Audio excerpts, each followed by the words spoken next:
The morning didn't begin with a tweet. No podiums, no handshakes, no marching bands, just the whisper of wind, a silence deeper than diplomacy.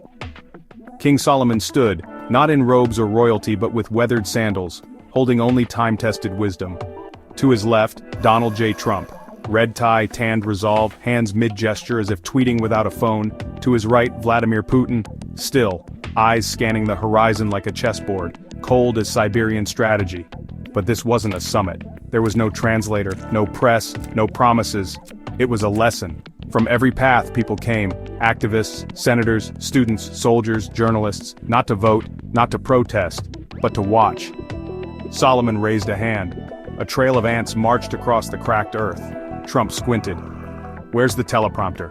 Putin raised an eyebrow. "Is this symbolic warfare?" Solomon smiled. "Go to the ant, you sluggard, consider its ways, and be wise." Proverbs 6:6. No leader, no applause, no staged photo ops, just movement, coordination, purpose. The ants hustled, some gathered, some carried, some cleared the way. None complained, none campaigned. The ants didn't argue, they didn't fight. Each did their job from morning to night. One carried crumbs, one cleaned the way, one found food, and led the day. "No boss?" asked Donnie. "No big parade? No speeches, no deals, no money made?" "No," said Solomon. "They work in peace, they plan ahead and never cease." Putin murmured, watching. "They work like a deep state, silent, effective, everywhere. They move like spies, quiet, smart, and full of surprise." Trump smirked. "No elections, that's efficiency. I've always said it, too much red tape in Washington. They need no commander, yet they prepare in summer and gather food in harvest." Proverbs 6:7-8. They didn't debate. They delivered. No politics, just purpose. A little sleep, a little slumber, a little folding of the hands to rest. And poverty will come like a thief. Proverbs 6:10-11. Trump. "That's fake news unless it's about Biden." Putin, dryly. "In Russia, poverty comes with sanctions, or revolutions." Solomon. "No matter the flag, neglect is bipartisan." "A little nap," said Solomon sad, "can steal your future. That's really bad." In the courtyard of truth, Solomon unrolled not a constitution, but a caution. There are 6 things the Lord hates, 7 he detests. Proverbs 6:16-19. Like a divine intelligence report, he read them out.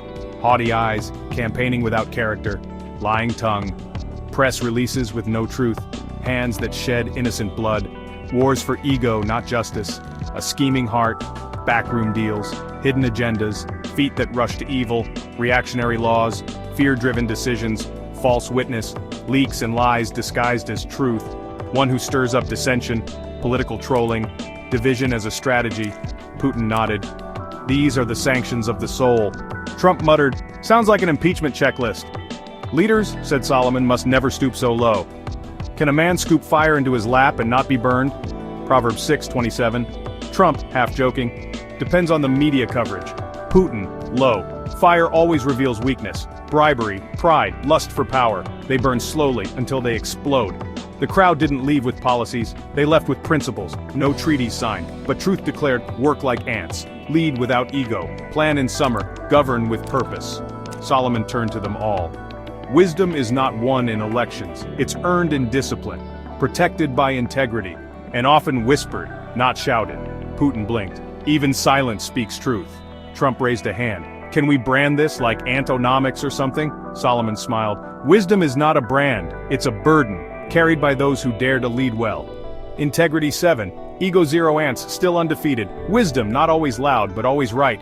Wisdom walks small, like an ant in a line, but it builds big things, one crumb at a time.